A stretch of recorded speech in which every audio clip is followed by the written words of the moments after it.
기도하고 시작하겠습니다. 주께서 오늘도 우리를 지극히 아끼시고 또 기억하셨다가 다시 불러주심을 감사드립니다. 이 말씀에 대해서 저희들이 잘 익히고 또 이걸 마음에 심어서 주의 거룩한 나라를 세워나가는 일에 저희가 앞장서고 또 그리스도의 용사답게 우리가 이 땅에서 주의 말씀을 높이 드러내고 그로 말미암아 우리 인생에 참된 기쁨이 가득 찰 수 있도록 은혜를 더하여 주옵소서. 예수님 이름으로 기도합나이다. 아멘. 바울 사도를 통해서 우리가 여러 가지 것을 이렇게 듣고 보고 또 만지고 하는 거죠. 특별히 우리가 이제 계시를 통해서 우리가 다시 말하면 이 말씀 계시를 통해서 우리가 배우고 또 그런 과정 자체가 사실은 우리가 직접 예수님의 말씀을 우리가 듣는 거거든요. 다시 말하면 우리가 이 계시는 전에도 말씀했죠.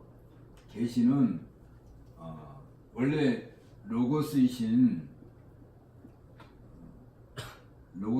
그 예수님이 성자이신 그분이 성육신 하신 거죠. 성육신이라는 과정을 통해서 직접 우리에게 몸으로 이게 당신을 보여주신 거잖아요. 몸을 통해서 하시는 게 일단 어떤 행위가 있죠. 사람의 몸이 있으니까 몸으로서 이렇게 보여주는 게 있고 또 말씀하시는 게 있죠. 말씀. 그러니까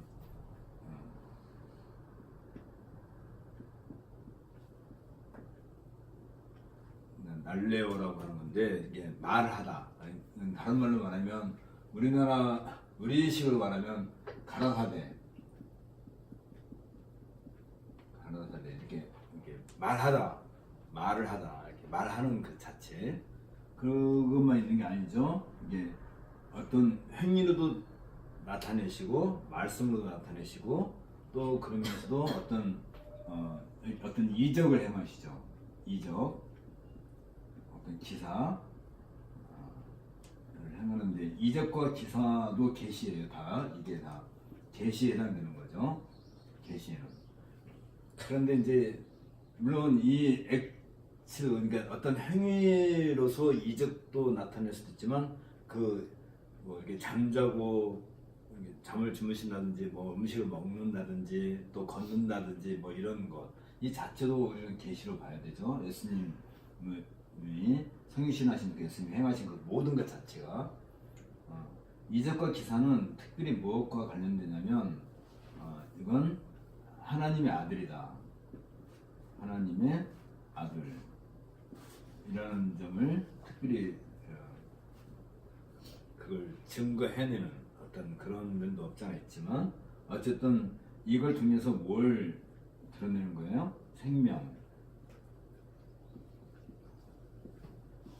생명의 근원이심을 말하는 거죠. 그 가장 극적인 것이 뭐냐면 죽은 자를 살리는 것을 통해서도 이제 어디로부터 생명이 나오느냐면 이 예수님으로부터 생명이 나온다는 걸 보여주시는 거고 말씀하신다.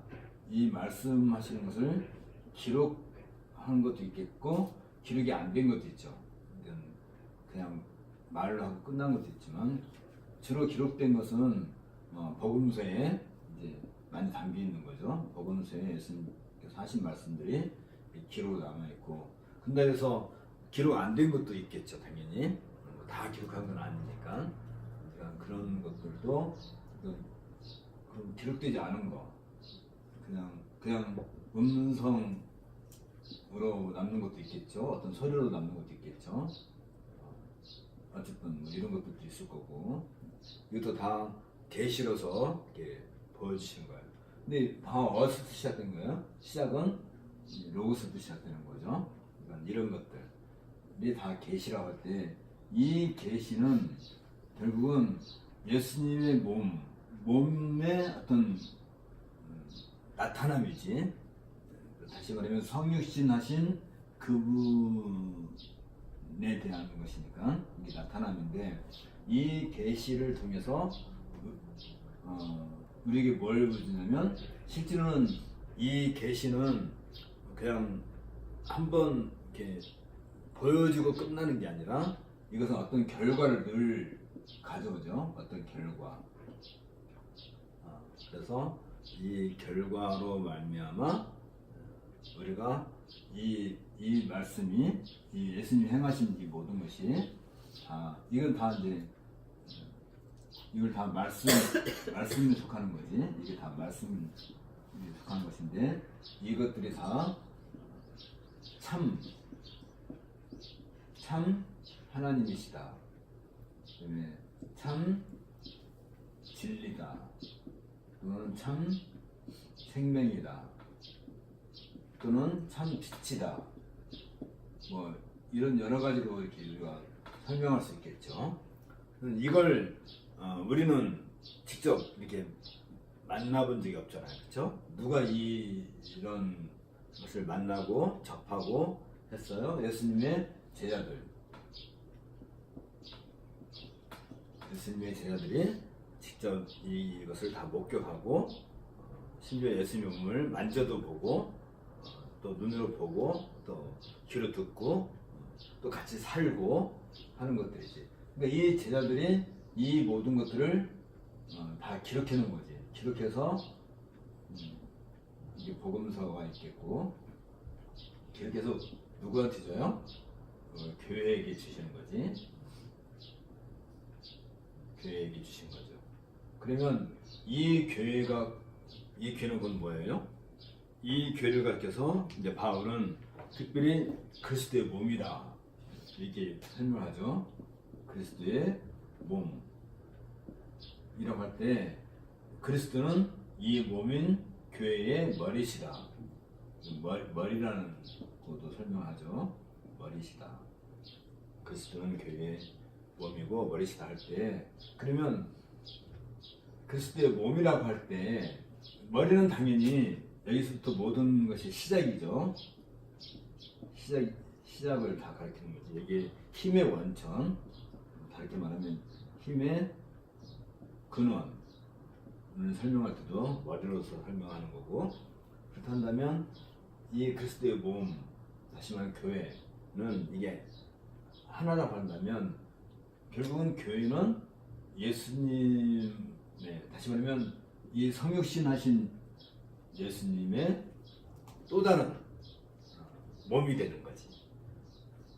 다시 말하면 로고스이신 그분이 인카네이션 해가지고 이 땅에서 시간과 공간의 현장에서 어떤 말씀, 이렇게 행위라든지 말씀하신다든지 뭐 이적을 행하신다든지 이런 것을 행한 그 실체로서의 예수님의 몸을 우리가 기억한다면, 이 몸이 결국은 또 다른 물론 이 과정에서 성령의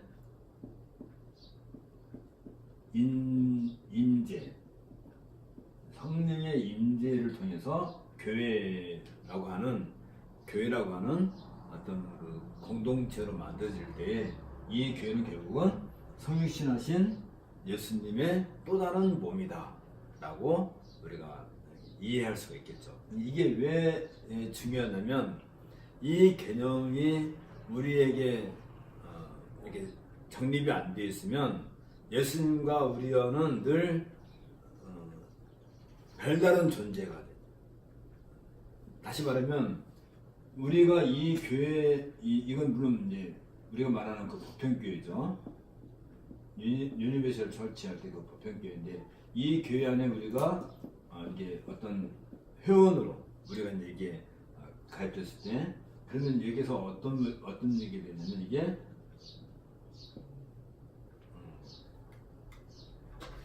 이게 바로 우리는 그리스도와 한 몸을 이뤘다 할 때, 그리스도와의 연합, 다시 말하면 엔 크리스토.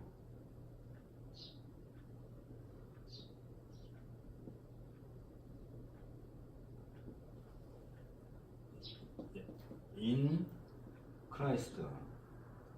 그리스도 안에 있는, 그러니까 그리스도와 우리가 연합됨으로 말미암아, 연합되었다는 것은 그러니까 손을 내밀어서 손잡았다는 얘기가 아니라 우리가 그 안에, 그리스도 안에 있다는 의미이죠. 그리스도와 연합이라는 것은 엔 그리스도, 그러니까 그리스도 안에 있는 거지. 그러니까 교회라고 하는 이 자체가 우리가 그리스도의 몸이라 할 때에 우리는 그 몸 안에 담겨 있는 거지.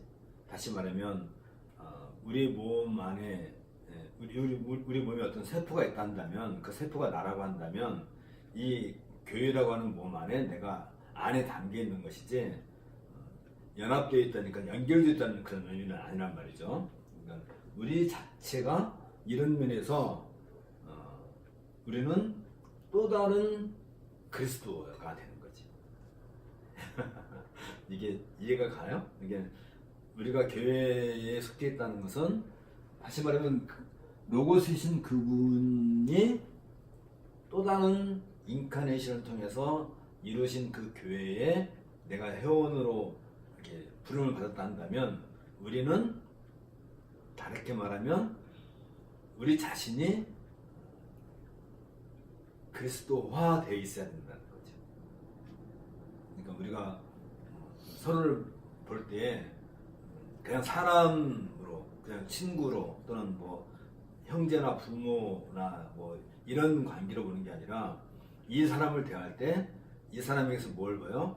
그리스도를 보는 거지. 그래서 이 제자들이 이런 이 예수님과 직접 만나고 대화하고 또 만져본 것을 이 복음서 기록을 해서, 복음서뿐만 아니라 이제 또 다른 서신서라든지 이런 성경을 통해서 우리에게 주셨을 때, 우리는 이 제자들이 직접 경험한 그것을 우리들도 똑같이 경험하게 돼서, 결국은 이 로고스는 곧 누구예요? 로고스는 제 성자시지, 성자. 근데 성자와 성부와 성령은 또 하나이시니까, 결국은 우리는 이 성자를 통해서 누구를 만나요? 결국은 하나님을 만나는 것이 되는 거지. 다시 말하면 우리 예수님께서 나를 본 자는 곧 아버지를 봤다 라고 했을 때 그 말씀이 바로 이런 의미란 말이죠. 만일 예수님이 이 말씀으로, 로고스이신 그분이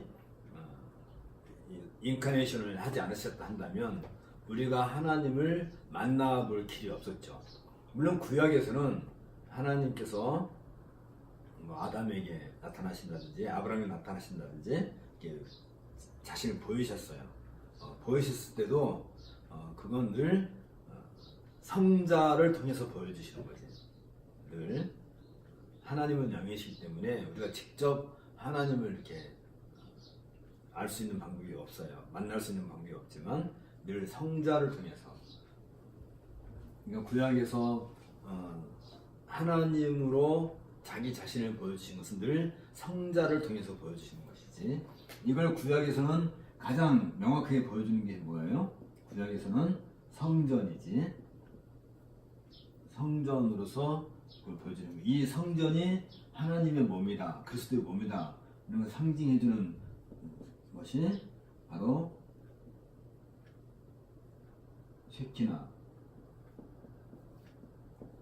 쉐키나라고, 구름 기둥과 불 기둥 기억나죠? 구름 기둥과 불 기둥으로 자기 자신을 보여주신다든지. 그래서 쉐키나와 성전은 이건 하나로 같이 봐야 되죠. 늘 성전 위에는 쉐키나가 있었으니까, 구름 기둥과 불 기둥이 있었으니까. 그러니까 그리스도의 몸이 인카네이션 하기 전에 이걸 구약에서는 이미 예표적으로 보여준 것이 성전이라고 한다면, 이 성전은 눈에 보이는 어떤 건물로서만 존재하는 게 아니라 이 성전 중심에 성전은 있다면 성전 구조가 이렇게 있죠. 성소가 있고 지성소가 있으면 지성소 안에 항상 뭐가 있었어요? 법궤가 있다고 그랬죠.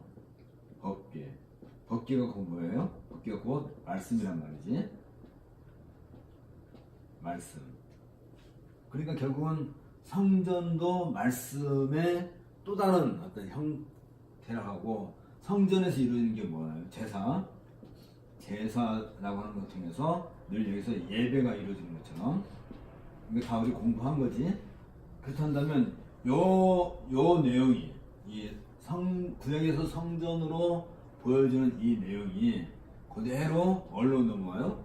그대로 교회에게도 넘어오게 되죠. 그렇죠? 그래서 교회는 하나님을 예배하는 기관이 되는 거죠.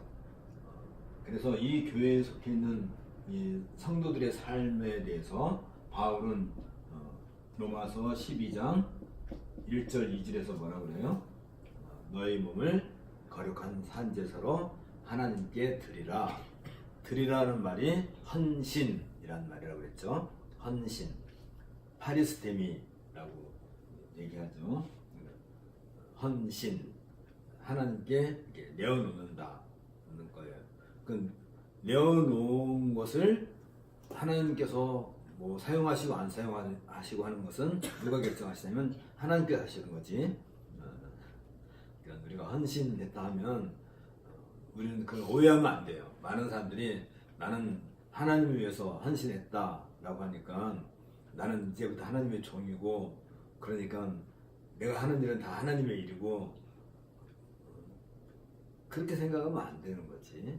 헌신을 했다 해서 무조건 하나님이 받아주시는 건 아닌 거예요. 이게 받아줄 만할 때 받아주시는 거지. 그렇잖아요. 우리에게 누가 선물을 줬을 때 그 선물이 나한테 합당해야 선물인 거지. 그렇지 않으면 뭐가 돼요? 뇌물이 되는 거야.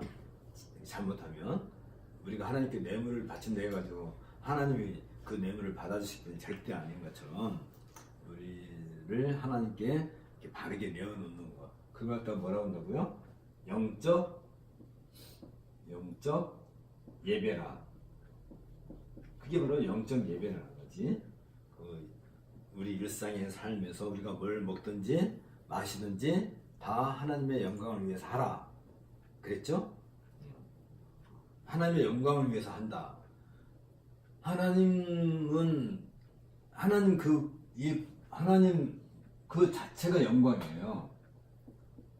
하나님 그 자체가, 하나님의 그 자체가 영광인데, 우리가 뭘 해서 하나님을 더 영광을 받게 만들 수 있는 재주가 우리에게는 없어요. 아예. 그럼에도 불구하고 우리가 영적 예배를, 다시 우리를 파리스템에 해서 하나님께 영적 예배를 드릴 때, 그것이 우리 일상에 살면서 뭘 먹든지 마시든지 또 무슨 일을 하든지 또 누구를 만나든지 또 내가 뭐 공부를 하든지 이 모든 걸 통해서 사실은 우리는 뭘 하는 거예요? 이 하나님의 영광을 우리가 이 하나님의 영광을 보는 거지. 우리가 서로 교제를 하고 함께 뭘 나눠 먹고 할 때 거기에서 뭘 나타나요? 하나님의 영광이 거기에 임재하는 것을 우리가 느끼는 거지. 그걸 우리는 하나님께 영광을 드린다 라고 그렇게 표현을 하는 것 뿐이에요. 그런 것이지 없는 영광을 만들어 가지고 하나님께 상납하는 게 아니란 말이죠. 그걸 갖다가 뭐라고 해요? 우리는 이걸 갖다가 엔조이 한단 말이죠.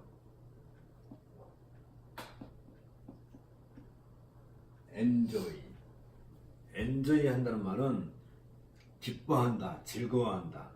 그러니까 하나님이 우리에게 주시는 그 모든 것, 이게 다시 말하면 이 은혜지. 그 하나님께 우리에게 주시는 그 모든 것. 은혜라는 말은 어느 때 사용해요? 값 없이, 대가 없이.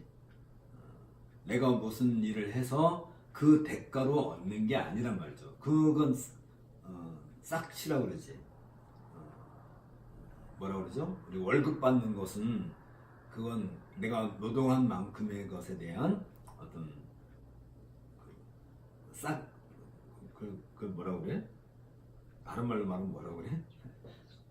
그 대가를 받는 건데 그런 게 아니지. 은혜라고 하는 것은 내가 그럴 자격이 있든 없든 상관없이 하나님께서 우리에게 쏟아주는 거, 그 모든 것이 은혜예요. 어떤 거? 우리가 가장 그냥 기본적으로 하는 게 뭐냐? 먹고 마시는 거. 먹고 마시는 것은 다 하나님께서 우리에게 그냥 주시는 거예요. 은혜로 주시는 거예요. 지난 시간에 얘기했죠. 우리가 뭘 먹을 거 하나를 사는 것은 그 사람이 노동한 것에 대한 대가를 지불하는 것이지, 예를 들면 사과를 하나 내가 사 먹었다면 사과는 하나님께서 우리에게 주시는 거고, 그 사과가 나에게 오기까지의 그 과정에 대해서 사람들이 수고한 것에 대한 대가를 지불하는 거란 말이죠. 사과값은 우리가 사과 살 때 사과값은 한 번도 준 적이 없는 거야. 하나님이 그걸 받으셔야 되는 건데 안 받으시는 거지. 사과가 자르려면 뭐가 있어야 돼요?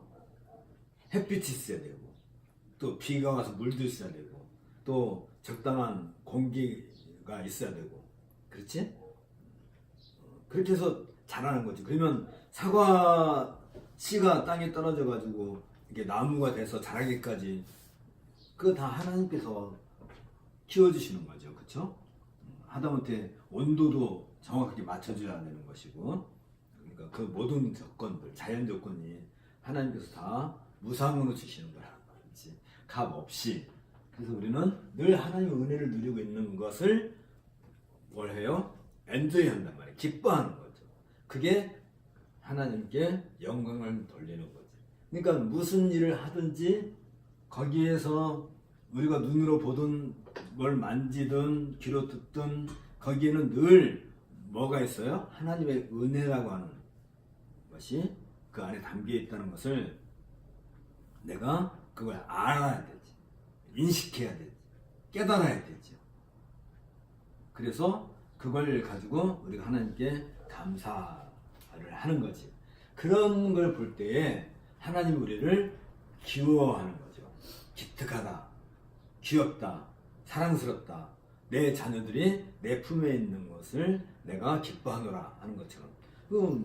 우리 자녀들이 뭘 하나 이렇게 도화지에다가 이상한 그림 하나 그려가지고 엄마 이것 좀 봐주세요 했을 때 그게 기뻐해야지. 야 이놈아 이걸 갖다 그림이라고 그리고 있느냐? 내가 너한테 투자한 돈이 얼만데 이딴 거 그림 그려갖고 왔느냐고 핀잔을 주면 안 되죠. 그 꼬마 아이가 그 이상하게 무슨 우리가 그림 같지도 않은 것처럼 그려왔다 할지 모르지만 이 아이가 나중에 피카소보다 더 유명해질 수도 있는 거잖아요. 그랬을 때 이 꼬마 아이가 그 3살 때 그렸던 그림이 그때까지 남아있다 한다면 그 값이라고 하는 것은 엄청난 거란 말이죠. 근데 우리 부모들은 뭘 해요? 자기가 갖고 있는 판단의 기준을 생각할 때 이게 무슨 그림이냐고 이런 걸 갖다가 이딴 식으로 그렸냐고 그래가지고 어린이집에서 전화하죠. 도대체 얘를 어떻게 가르쳤길래 우리 애가 이런 걸 이렇게 그렇게. 근데 하나님은 말도 안 되는 우리를 보고서도 하나님은 우리가 하는 그 모든 일에 대해서 하나님은 기특하게 여기시는 거예요. 참 기특하고 참 이쁘고 사랑스럽고 그냥 너무너무 좋아, 너무너무 사랑스러워. 그거 우리가 언제 경험한 줄 아세요? 나중에 손주가 생기면 그걸 경험을 하는 거예요. 손주가 생기면 무조건 그냥 좋은 거야. 애가 그냥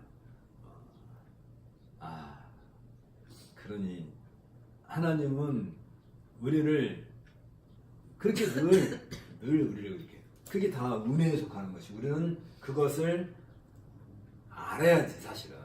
근데 우리는 까마득하게 이거 나하고 상관없는 것처럼 그냥 내가 잘해서 사는 것처럼.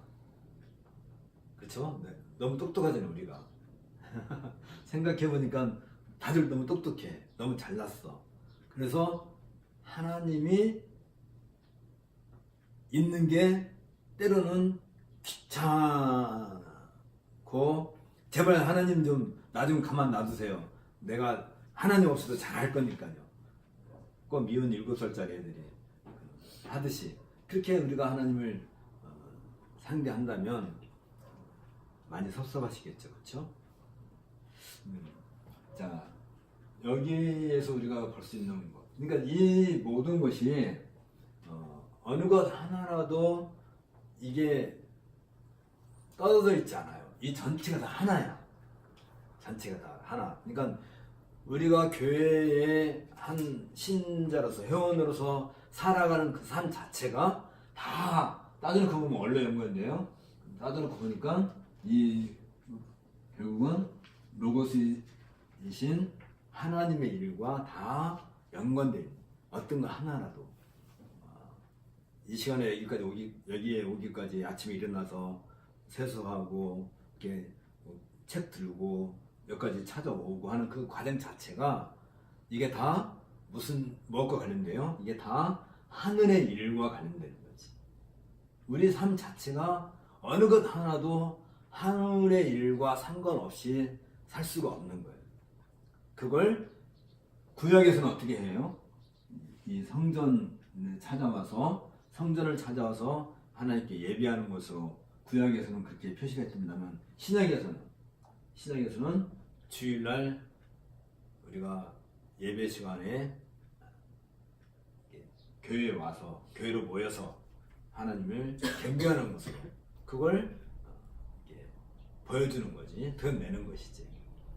평상시에는 이분이 신자인지 아닌지, 성도인지 아닌지 모르지만 주일날 교회에 모여서 함께 예배하는 그 자리에 있음으로써 이 사람이 하나님 백성인 것을 온 천하에 드러내는 것처럼 우리의 삶 자체가, 매일매일 삶 자체가 거기에서 의미가 있는, 우리가 존재하는 의미가 거기에 있는. 그렇다면 우리의 삶이라고 하는 것은, 우리가 살아가는 삶이라는 것은, 다시 말해 우리의 생명이라고 하는 것은, 생명이라고 하는 것은 다 뭐가 연결돼요? 어느 것 하나도 교회와 상관없는 게 있을 수가 없죠.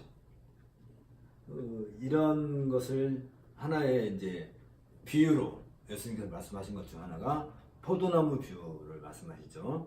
포도나무 비유. 그래서 예수님과 연합되어 있다, 또 예수님과 한 몸이다 하는 것이 포도나무와 그 가지 얘기를 하는 거잖아요. 그리고 그 가지가 포도나무와 항상 붙어 있을 때 그 가지에는 어떤 일이 생겨요? 열매가 맺히는 거지. 열매. 그러니까 우리는 우리가 살아가는 이 자체가 열매. 어떤 열매? 결국은 뿌리가 몸이 어디서 나와요? 결국은 교회. 그랬을 때 몸에서 나와요. 결국은 하늘에 있는 로고스와 연결되어 있어서 우리 삶의 삶 자체가 늘 열매로 나타난 거예요. 그래서 우리는 별도로 내가 어떤 업적을 세워야 열매인 것처럼 오해하면 안 돼요. 내가 살아 숨쉬고 있는 그 자체가 열매야. 다시 말하면 내가 움직이고 말하고 뭐 하는 그 모든 것이 로고스이신 그분의 어떤 새로운 뭐라고 할까요? 형상으로 우리가 이 땅에서 존재하고 있는 그 자체가 열매인 거지. 그걸 보고 기뻐하시는 거예요. 물론 이 열매의 어떤 성격에 대해서 우리가 설명할 수는 있어요. 성령의 9가지 열매로 나타나는 거죠.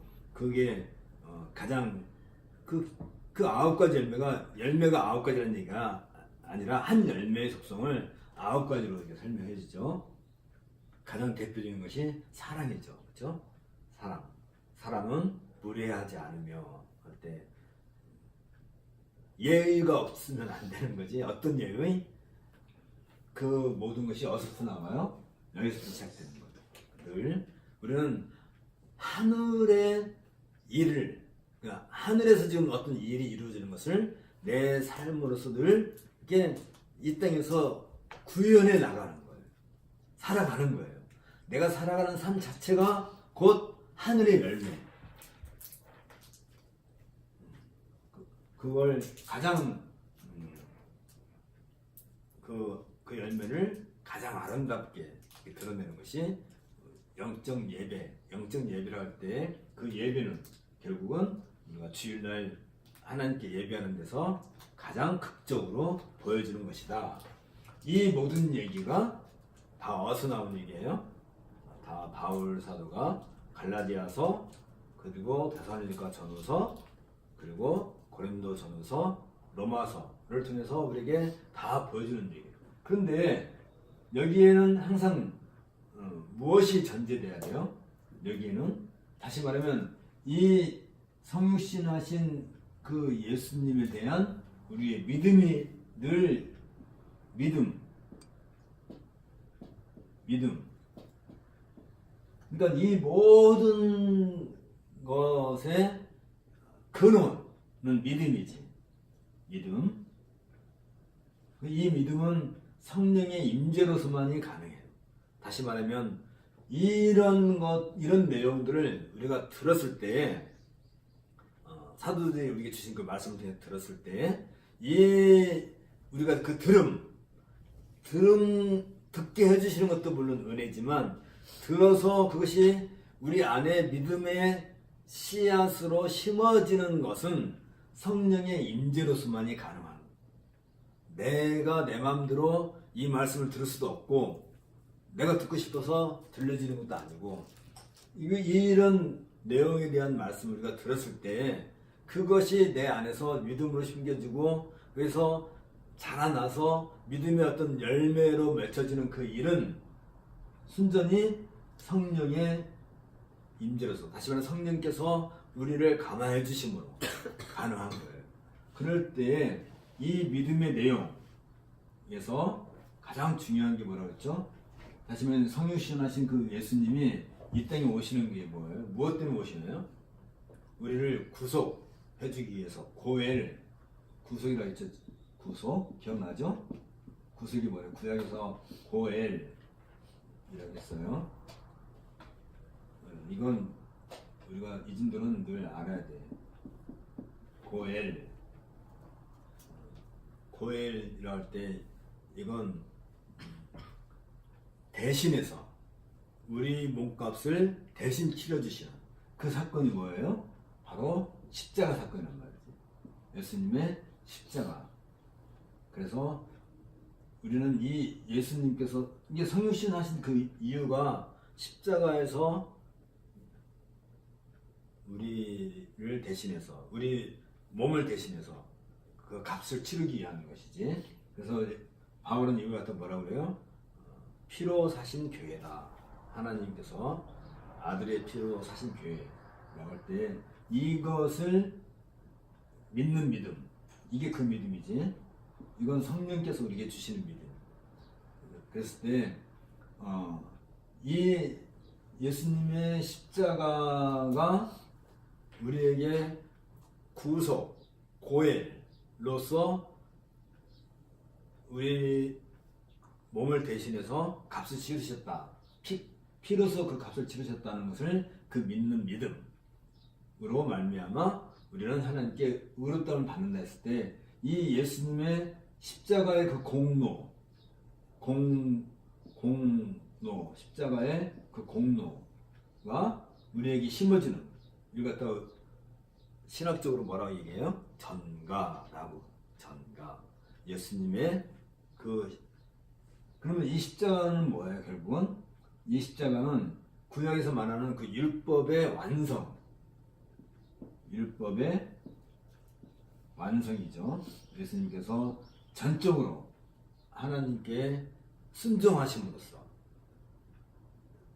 이루신 그 율법의 완성의 그 공효가 우리에게 주어짐으로써 그 갖다 우리는 뭐라 한다고요? 전가, 그리스도의 의의 전가, 그 그게 바로 의란 말이죠. 율법을 완성하는 것이 의인데 그 그리스도의 의가 우리에게 주어짐으로써 전가됨으로써 우리는 이 믿음을 갖게 되는 거고 이 믿음을 말미암아 우리는 하나님으로부터 의롭다함을 받는다.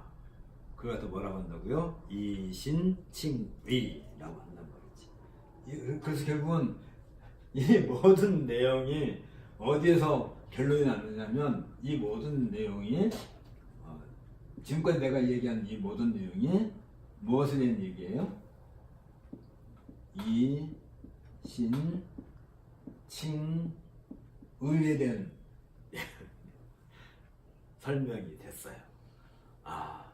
그러니까 이신칭의라는 거, 믿음으로 말미암아 우리가 하나님께 의롭다 함을 받는다는 것은 내가 율법을 눈꽃만큼이라도 지켜서 얻어진 것도 아니고 속된 말로 말하면 내가 정말 죽을 고생을 다 해가지고 교회를 하나 이렇게 건물을 멋있게 하나 전화해서 얻어진 것도 아니고 이건 어떻게 얻어지는 거예요? 오로지 그리스도의 십자가에서 피 흘려 죽으심으로써 그리고 예수님이 성육신하셔서 이 땅에서 사시는 동안 그 율법을 다 지키심으로써 완성하심으로써 성취하심으로써 그 공로가 우리에게 주어짐으로써 우리는 그걸 믿는 것이지.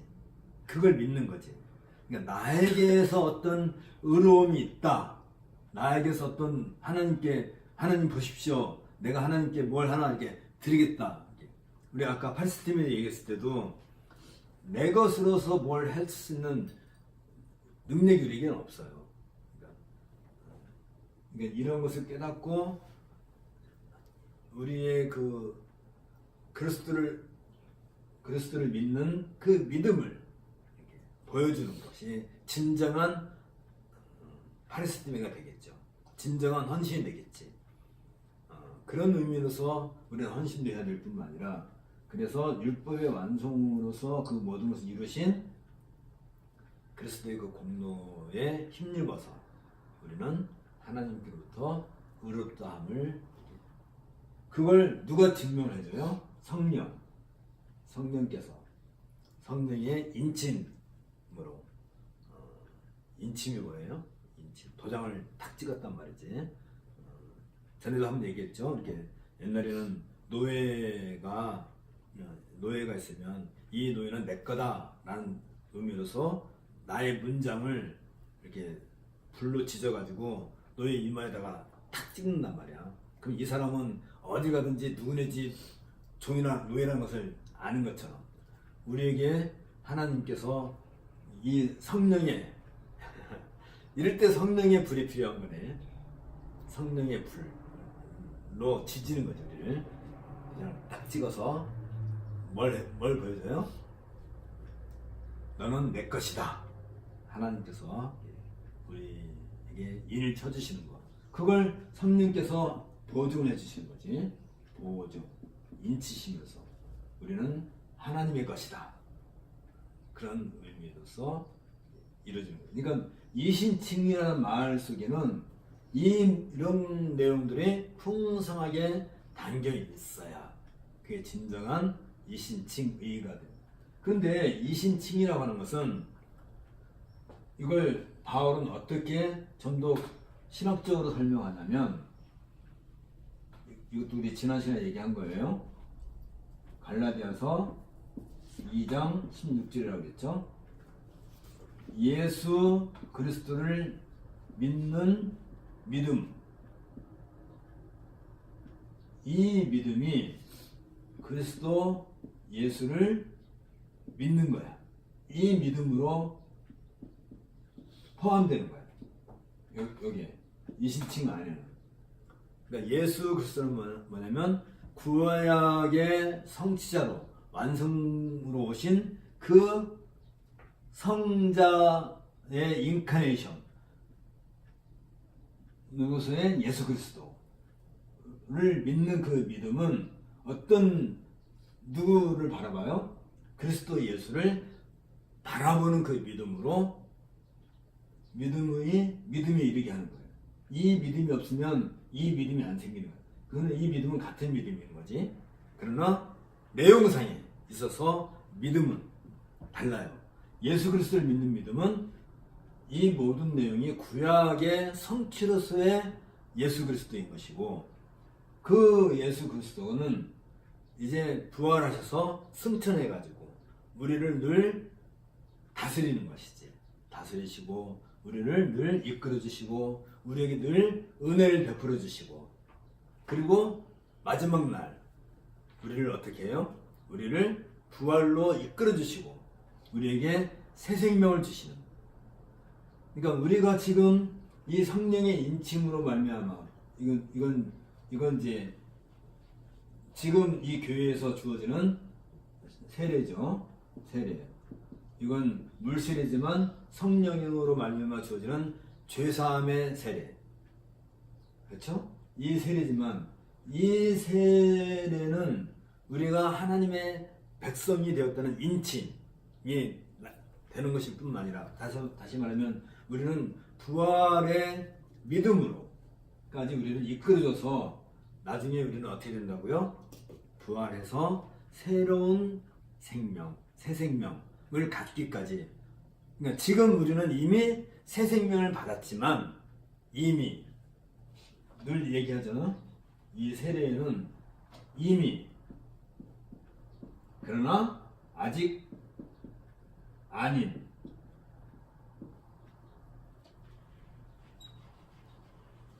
이 말은 아주 중요한 말이니까 늘 기억해야 돼요. Already, not yet.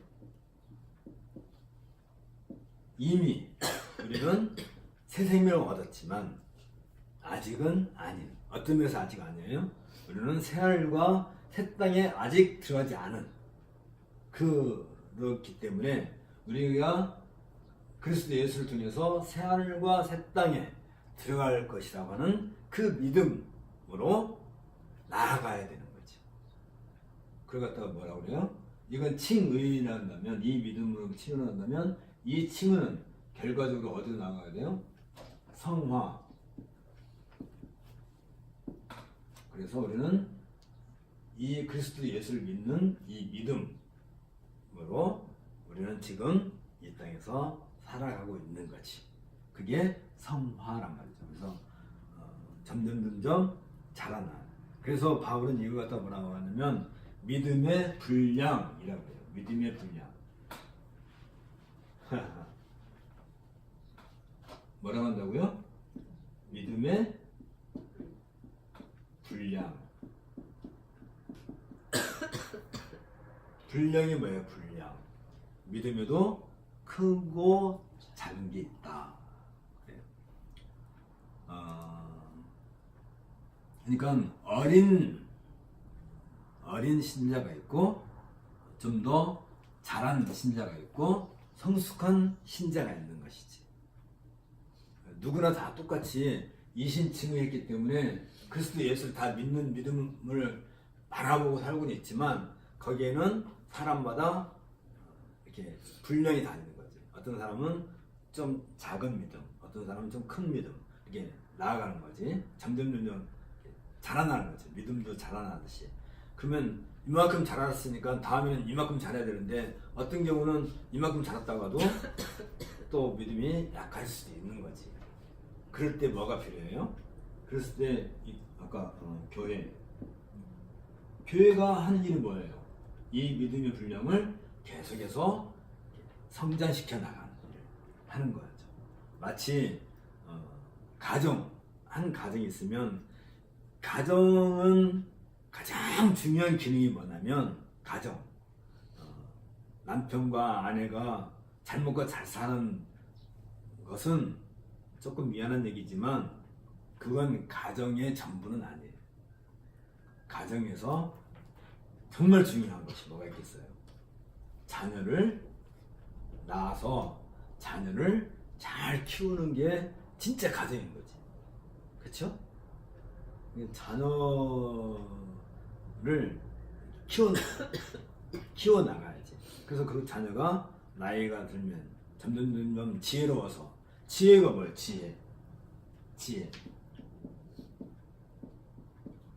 지혜가 사람 이름이야? 박지혜 그러면 지혜가 사람 이름이에요? 그 지혜는 하는 게 아니죠. 예수 그리스도를 믿는 그 믿음이,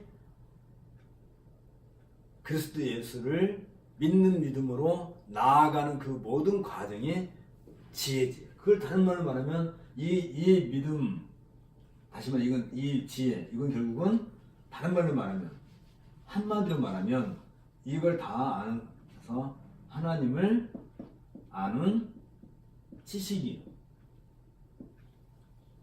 지혜라고 하는 거죠. 하나님을 알아가는 거. 그러니까 한 아이가 태어나서 자라서 아빠라는 말을 하게 되고 엄마라는 말을 하게 되면 그 말을 하면서 그 말 속에 뭐가 담겨야 돼요? 하나님을 아는 지식이 담겨 있어야 되는 거죠. 근데 뭐 아이가 금방 그걸 알아요? 그러면 아빠와 엄마를 통해서 그들은 누구를 만나요? 그 아이는 바로 하나님을 만나는 거지. 그러려면 뭐가 돼야 돼요? 내가 곧, 그 부모가 곧 교회, 그리스도의 몸으로서 존재하고 있어야 돼. 내가 그리스도의 몸으로서, 몸의 한 지체로서 존재하고 있을 때 그 아이가 자라면서 나를 통해서, 부모를 통해서 누구를 만나요? 그리스도를 알고 하나님을 알고 그래야 되는 거지. 그러니까 내 자녀가 믿음이 없다, 우리 아이는 모태신앙인데 왜 저럴까? 라고 할 때 누구를 먼저 바라봐야 돼요? 남편을 먼저 바라봐야지. 이 남편이 남의 편이야. 완전히 남편이 그 가장으로서 가장 중요한 위치에 섰을 때, 가장 그 중요한 위치에 섰을 때 그 가장이 할 일이 뭐냐면 하나님을 아는 지식을 자녀에게 전달해주는 게 가장 중요한 위치란 말이에요. 그게 그러니까 본인 스스로가 그리스도처럼 살아야 되는 거지. 아빠가 그리스도가 되어야 되는 거지.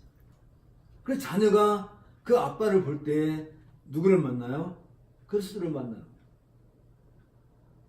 그리스도를 알게 되는 거고. 그래야 하나님을 아는 것이니까. 그러니까 오늘부터 가서 아빠를 추억해야지. 당신은 왜 제대로 아빠 노릇을 못 해갖고 이렇게 우리 애들을 이렇게 만드냐고 혼을 좀 내. 그런데 그 책임은 그 아빠가 중보자로서의 역할을 제대로 하게끔 하는 그 책임은 누구한테 있어요? 아내한테 있는 거야. 결국은 아내나 아빠나 똑같은 위치에 있는 거지, 딴으로 보면. 그러면 애들한테 뭐라 할 게 하나도 없어. 그쵸? 우리가 문제야. 우리 어른들이 문제인 거지. 우리가 내 삶 자체가 그리스도가 사신 것처럼. 그래서 바울은 어떻게 설명해요? 남편을 향해서는 내가 교회를 위해서 내 피를 흘린 것처럼 남편은 아내를 위해서 네 피를 흘리라 했지. 그 말을 하는 것이고, 아내를 향해서는 교회가 그리스도에게 믿음을 보이고 순종한 것처럼 아내는 남편에게 순종하라. 뭐 그 얘기를 하실 때도 이 목적이 어디 있는 거예요? 그걸로 끝이라는 게 아니잖아. 그걸 통해서 뭘 하는 거예요? 자녀를 그렇게 키워내는 거지. 그렇게 키워내야 되는 거지. 그래서 우리 자녀가 나중에 신랑이 되든 신부가 되든 그런 부모로서 자랄 수 있게끔, 그랬을 때 그들이 이제 부모를 떠나서 또 다른 가정을 만들게 되고, 그 가정은 그렇게 해서 또 자녀를 또 생산하게 되고, 그런 것을 이루어주는 모든 터가 바로 교회예요. 그 모든 일. 그러니까 가정이 그런 가정들이 모아진 것이 교회인 것이지, 나 한 사람만 별난 가는 게 아니잖아요. 그래서 교회는 늘 아빠와 엄마와 자녀들이 함께 손잡고 하나님께 예배하는 자리가 되어야 그게 참 보기 좋은 거예요. 그게 그런 걸 보고 하나님께서 기뻐하신다. 그래서 가급적이면 우리가 우리나라는 별로 그런 데가 없는데 이제 오랜 그 교회 전통을 가지고 있는 그 교회에서는 가족석이라는 게 있어요. 한 가정이 이제 이게 교회 이제 교회당이 있다면 교회당이 이렇게 있다면 이제 강대상 있고는 이렇게 의자가 이렇게 있잖아요. 그러면 이것은 최집산의 의자가 이건 이 가정석이야 가정. 이것은 할아버지, 할머니, 아빠, 엄마, 아이들 이렇게 같이 다 앉게끔 이렇게 배려를 해주는 거예요. 한 가족이 다. 그래서 할아버지가 안 계시면 어쩔 수 없고, 뭐 아버지가 안 계시면 어쩔 수 없지만, 저는 한 가정이 한 자리에서 이렇게 예배를 드리는 것이 보통 오래된 그 전통을 가지고 있는 교회에서는 다 그렇게 하거든요. 근데 우리나라는 이건 아빠는 아빠대로 주일학교 교사 나가야 되고, 엄마는 엄마대로 상가대 나야 되고, 그러니까 아침에 바빠. 그리고 밥을 해놓고 애들아 밥 먹고 와 언제 간다. 그러니까 아빠는 아빠대로 교회 가고, 엄마는 엄마대로 교회 가고, 애들은 애들대로 또 교회 가고. 그러니까 교회 가면 애들은 주일학교로 보내고 이렇게.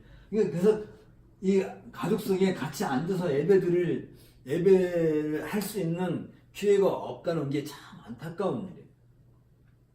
사실은 같이 해야 되지, 같이. 온 가족이. 그래서 이 자녀는 뭘 보고 배워요?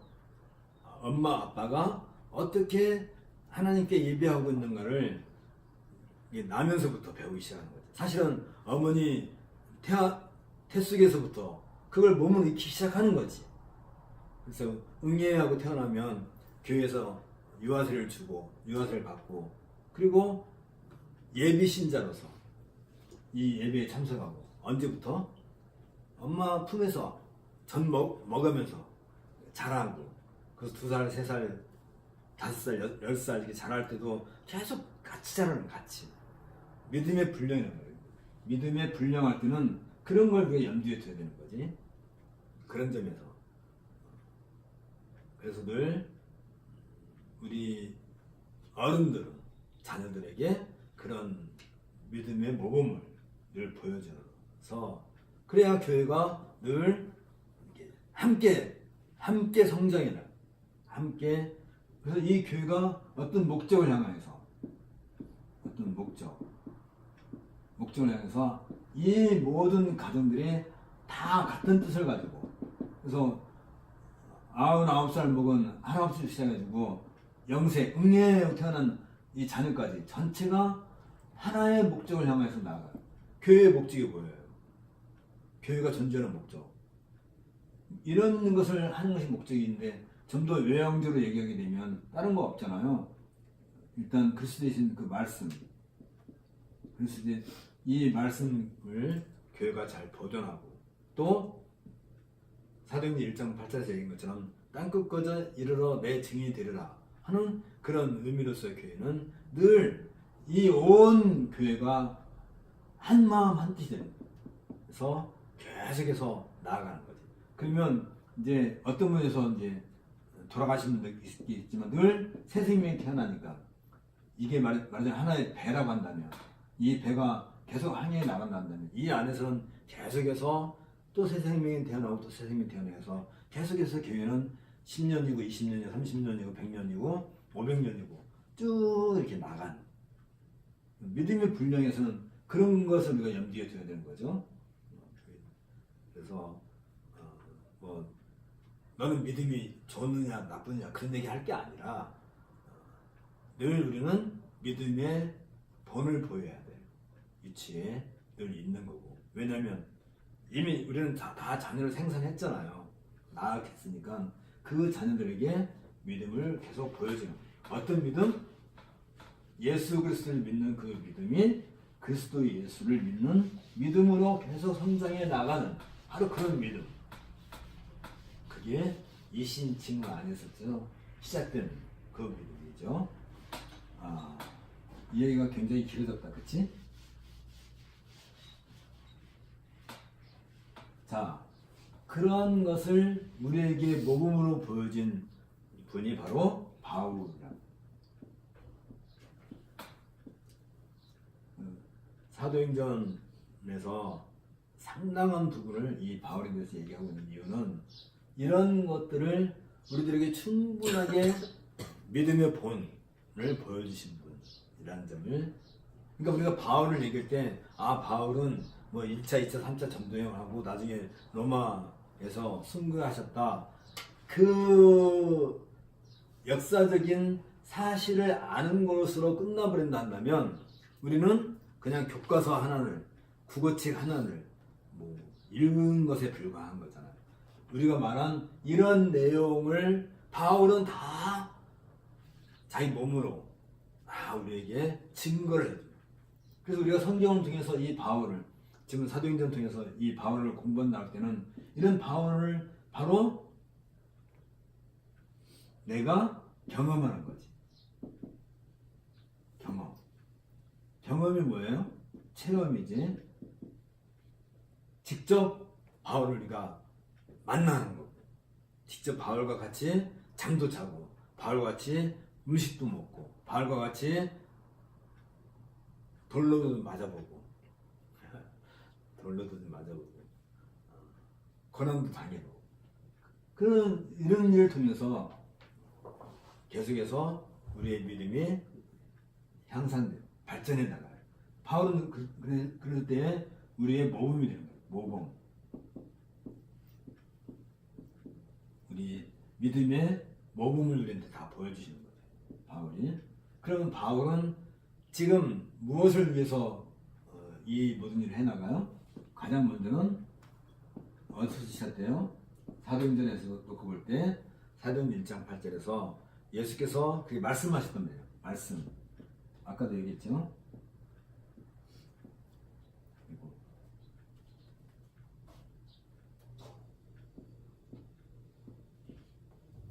예수님께서 말씀하신 거예요. 말씀. 예수님께서 하신 말씀은 그 말씀이 그대로 되어져야만. 이건 태초에 하나님이 말씀하셨다는 거예요. 그 말씀이 곧 누구예요? 로고스란 말이지. 빛이 있으라. 그러니까 빛이 있었는 것이지. 빛이 있으라 하니까 빛이 생길동 말동하면 안 되는 거지. 마찬가지로 예수님께서 사도행 1장 8절에서 너희는 내 증인이 되리라. 어떤 증인? 이 복음의 증인을 위해서 바울을 택하신 것이죠. 사도행전 9장 15절이죠. 15절에서 바울을 이 말씀 증인, 다시 말하면 그릇으로 택하셔서, 그래서 어떤 일을 해요? 이방인들과 유대인들과 또 왕들에게 이 복음을 전할 것이다. 그래서 바울은 1차, 2차, 3차 전도여행을 통해서 이 이방인들과 유대인들에게 복음을 증거하시고 하고 있었고, 그리고 지금 예루살렘에 이제 들어오게 되죠. 예루살렘은 그냥 예루살렘으로 생각하면 절대 안 돼요. 예루살렘은 구약에서 말할 때 시온이라고. 시온이라고 하는 것은 어떤 의미냐면 우주의 중심이야.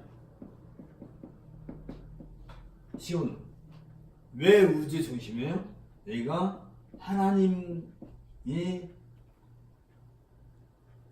하나님의 보좌가 있는 곳이니까 우주의 중심. 그게 구약에서는 뭐예요? 성전이었다. 성전에는 아까도 얘기한 것처럼 법궤가 가장 중요한 자리에 있었던 것처럼 이 성전은 곧 그리스도의 몸이야. 그리스도의 몸. 다시 말하면 하나님이 인제에 계신 곳이 성전인 것처럼 이 시온이란 거예요. 시온이 곧 예루살렘이냐. 그러니까 여기로부터 모든 하나님의 은혜가 온 세상에 시작이 되는 거예요. 그래서 이 성전을 다른 말로 말하면 뭐라고 해요? 시은소.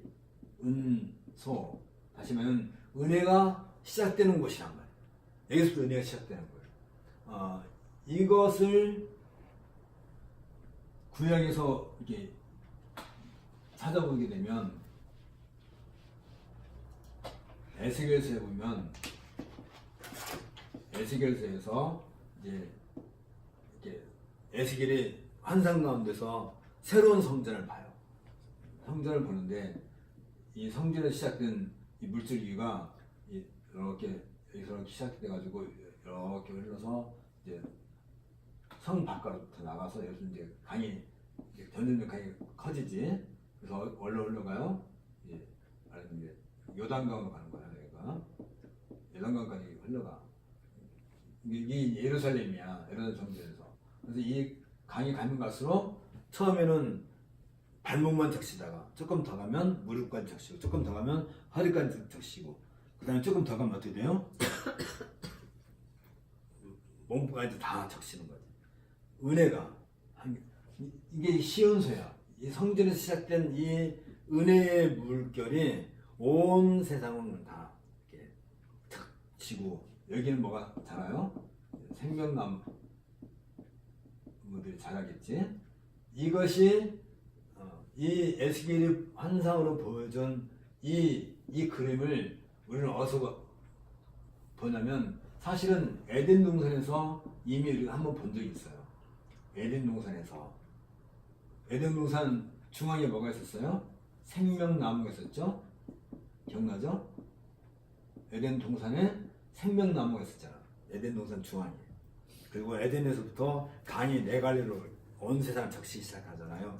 그게 은혜의 강이란 말이야, 사실은. 그런 것처럼 생명의 강이지.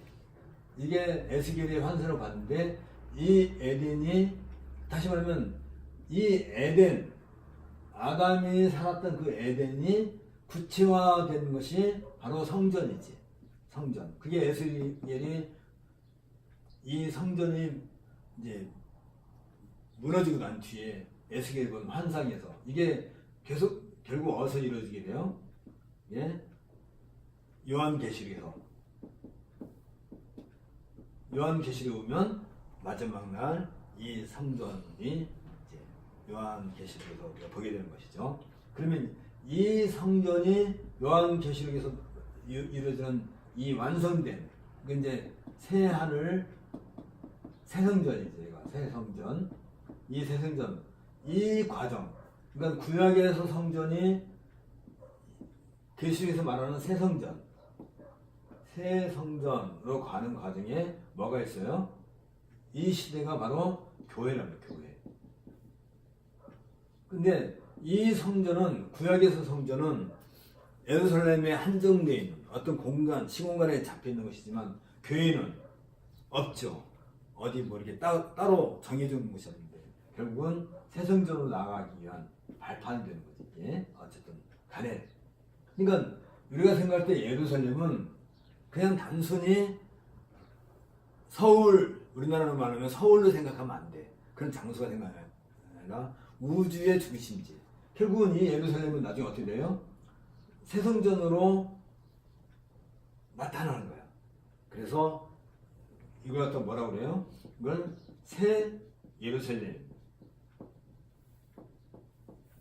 한단 말이지. 이걸 새 예루살렘이 하늘로부터 내려온다라고 얘기하는 거란 말이죠. 어쨌든 바울은 이 예루살렘을 갈 때 그냥 혼자 간 게 아니라 이제 1차, 2차, 3차 전쟁을 마치고 이제 간 게 아니라 뭘 했어요? 이사야는 이 종말 사건을 마지막 날을 이제 이사야가 할 때 열방 민족들이 종말에 이 시온에 와서 하나님께 경배하기 위해서 예문을 가지고 온다라고 이렇게 이사야가 이렇게 예언을 하게 되죠. 그런 것처럼 바울은 이 예루살렘을 갈 때 바울이 이 예루살렘 갈 때는 바로 이런 의미로서 이방에 있는 교회들의 연보를 가지고 예루살렘을 향해서 가게 됐다. 지난번 얘기한 것처럼 그런 의미가 있어요. 그러니까 지금 바울은 이 종말적인 사건을 얘기하는, 그리고 이 종말, 이 말하자면 종말을 바라보고, 이게 그리스도 예수를 믿는 믿음이죠. 이 종말을 바라보고, 그러려면 이 종말을 성취하기 위해서는 어떻게 해야 돼요? 이 예루살렘으로 시작해서 로마를 거쳐서, 로마는 그 당대에 로마 제국의 중심지지. 로마를 거쳐서 어디까지 간다고요? 스페인까지 이렇게 가겠다. 그러면 바울이 스페인까지 간다는 것은 어떤 의미가 있어요? 사도행전 1장 8절에 예수님이 말씀하신 그 말씀의 성취라는 의미를 가지고 있는 거지. 그랬을 때 여기에서 어떤 일이 생겨요? 이 예루살렘에서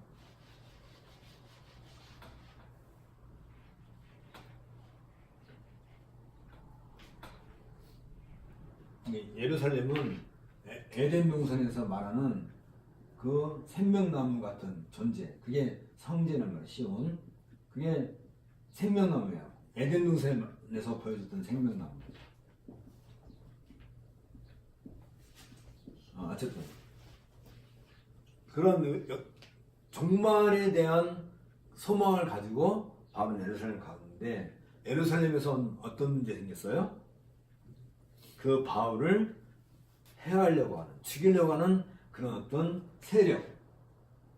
그러니까 바울은 지금 이 모든 것이 다 하나님 나라의 일이란 말이에요. 이게 하나님 나라의 일을 성취해서 종말을 향하여 나아가고 있는 중이란 말이죠.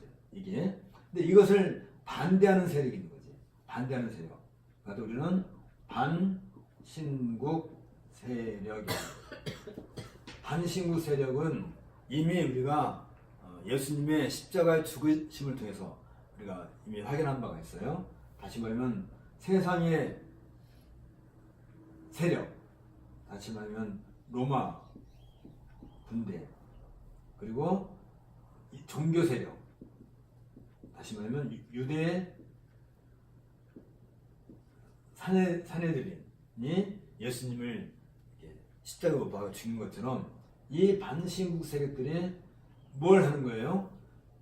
이 하나님 나라의 일이 종말을 향해서 간다는 건 뭘 얘기해요? 사도행전 1장 8절의 성취란 말이지. 이것을 향하여 가는 이 일을 늘 방해하는 세력이 있었던 거죠. 이미 그 바울은 수없이 경험한 거예요. 죽을 만큼 두드러 맞기도 하고 강도를 당하기도 하고 굶주리기도 하는, 그 굶주리는 것 그 자체도 사실은 이 반신국 세력, 다시는 호포네로스가 하는 그 악한 자라고 하는 그 악의 세력, 이게 화신이 반신국 세력이지. 그랬을 때 하나님은 이 종말을 향해서 가고 있는 이 하나님 나라의 그 일의 성취, 어떤 그 성취를 이루어가기 위해서 택함을 받은 그릇이 바울을 이렇게 그 성취해 나가는 그 바울을 해서 늘 반신국적 세력이 있을 때 하나님은 이 바울을 어떻게 그 바울을 보호하시고 이 일을 이루어 나가시느냐 할 때 하나님의 통치, 하나님께서 세상을 다스리는 그 방법 중 하나가 뭐냐면 권능의 왕국.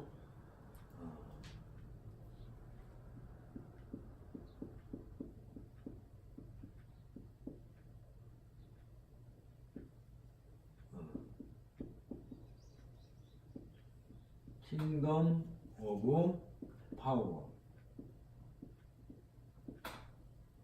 킹덤 오브 파워에서 이 권능의 왕국이라 할 때는 하나님께서 온 세상을 다스리시는 그 하나님의 주권, 시행되는 그 모든 영역, 온 우주가 되겠지. 이 권능의 왕국은 한마디로 말하면 어떤 식으로 나타나요? 때로는 어떤 정세, 또 나라, 또는 권세, 뭐 이런 것들로 나타나게 되겠지.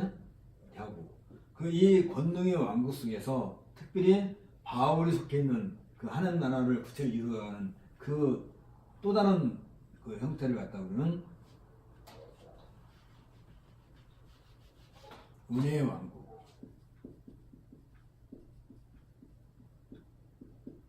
하나님은 이 권능의 왕국과 은혜의 왕국 똑같은 말이에요.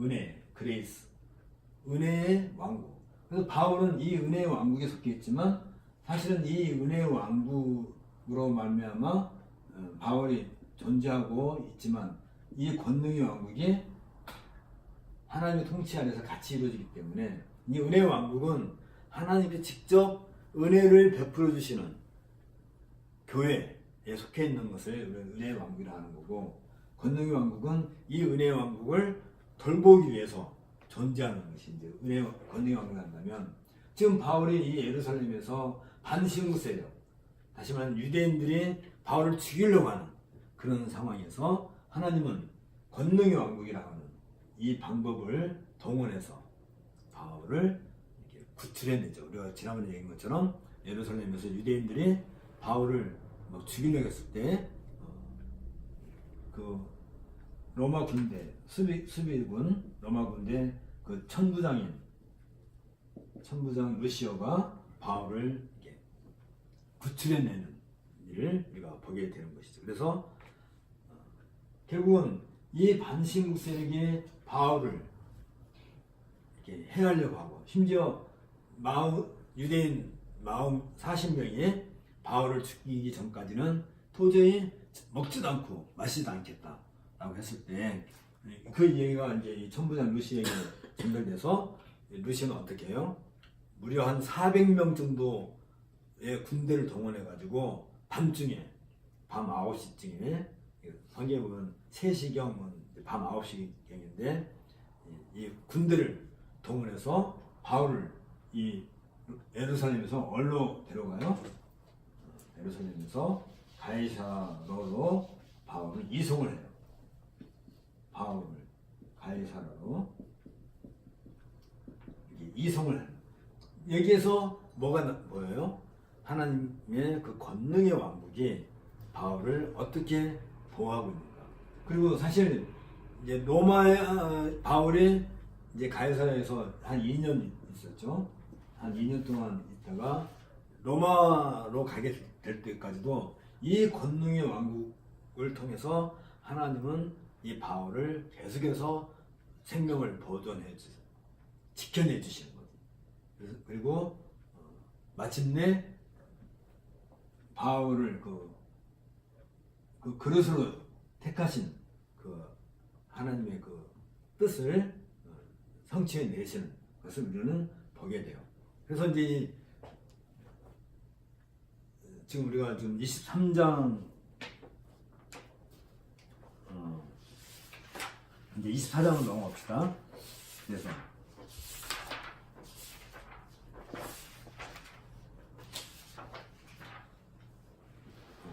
이제 이 과정에서 이제 이 반신국 세력들은 더 이상 바울을 어떻게 해하려고 해도 할 수가 없게 되는 그런 상황에서 바울이 이들에게 마지막으로 예루살렘에서 그 성전에서 바울이 그들에게 선포한 내용이 뭐예요? 그리고 그리스도의 부활에 대한 것을 선포하게 되죠. 그리스도의 부활. 이미 우리는 그동안 이제 사도행전 쭉 공부를 통해서 그리스도의 부활에 대해서 우리는 충분히 바울을 통해서 이제 공부를 한 바가 있으니까 그 내용은 뭐 같은 거니까 여기서, 그러니까 이 반신국 세력의 대표로 나타나는 것이 그때 산헤드린이죠.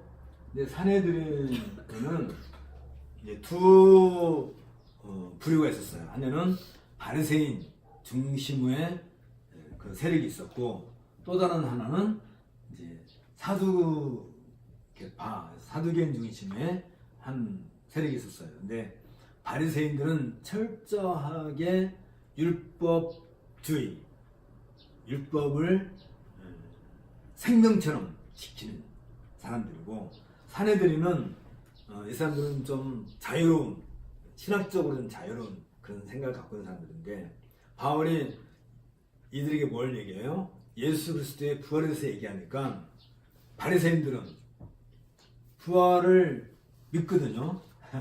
구약에서 부활에 대한 얘기를 충분히 얘기해요. 사내들은 사람들은 안 믿거든.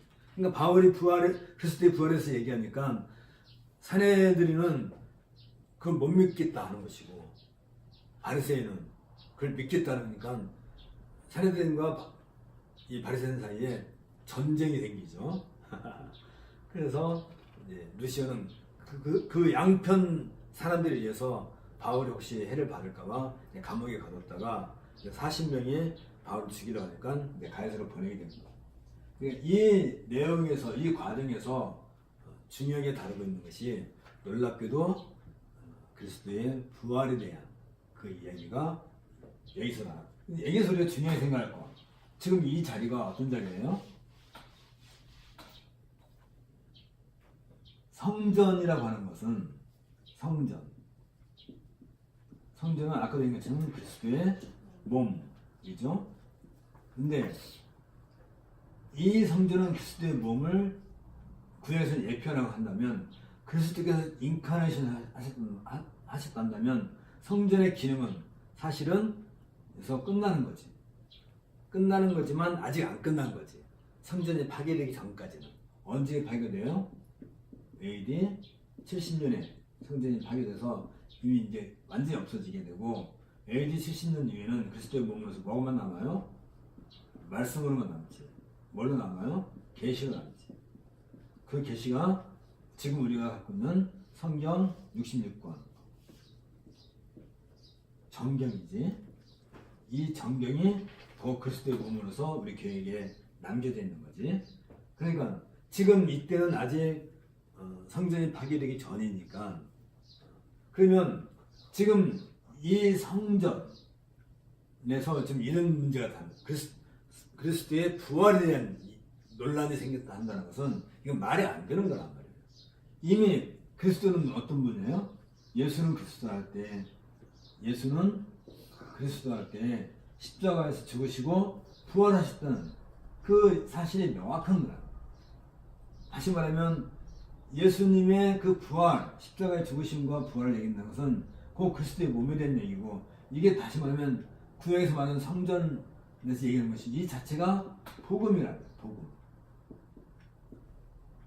복음의 핵심을 얘기할 때 바울은 뭘로 얘기를 해요? 그리스도의 죽으심과 부활을 증거함으로써 얘기해요. 그러면 우리는 단순히 예수님이 십자가에 못 박혀서 죽으셨다가 부활하셨는가 보다 이렇게 설명하면 안 돼요. 어떤 설명해야 돼요? 바로 이 성전 개념에서 시작되는 거예요. 성전, 그들 눈에 보이고 있는 성전은 더 이상 성전이 아닌 것이지.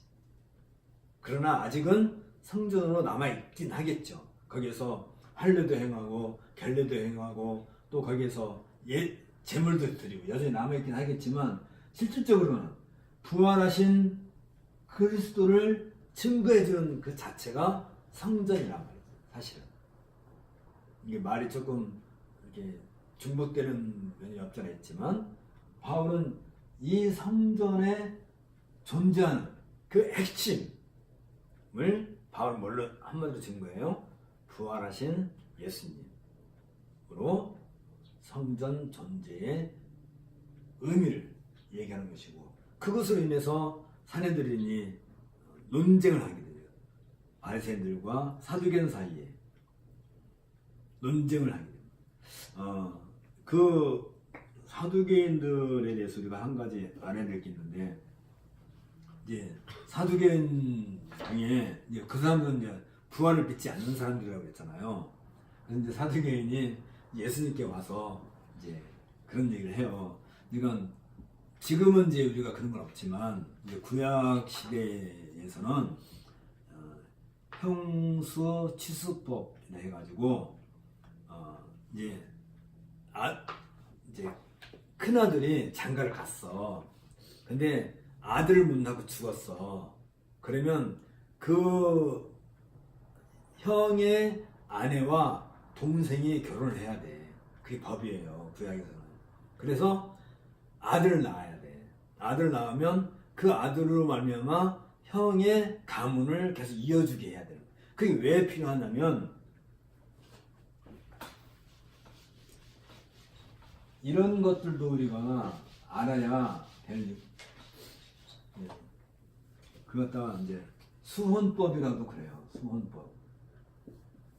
그러니까 혼인을 이어받는 거야. 그러니까 아들이 하나 있었어. 큰 아들이 있었는데 이제 어떤 여자가 결혼했을 거 아니에요. 근데 이 아들이 죽었어. 그러면 둘째 아들이 이 형수와 결혼을 해. 그래서 아들을 낳아야 돼. 자녀를 낳아야 돼. 자녀를. 그래서 이 자녀는 이 아들의 가문을 이어받아야 돼. 왜 이 법이 필요하냐면 이 한 가문에게는 하나님께서 뭘 주셨냐면 기업을 주셨어요. 기업. 다시 말하면 땅을 주셨단 말이에요. 언제 땅을 주셨어요? 여호수아를 통해서 출애굽한 이스라엘 백성들이 여호수아의 인도를 통해서 가나안 땅에 갔을 때 다 제비뽑기를 했잖아요. 제비뽑기 해가지고 각 가문마다 땅을 기업으로 주셨단 말이에요. 기업. 이 기업이 뭘 상징해요?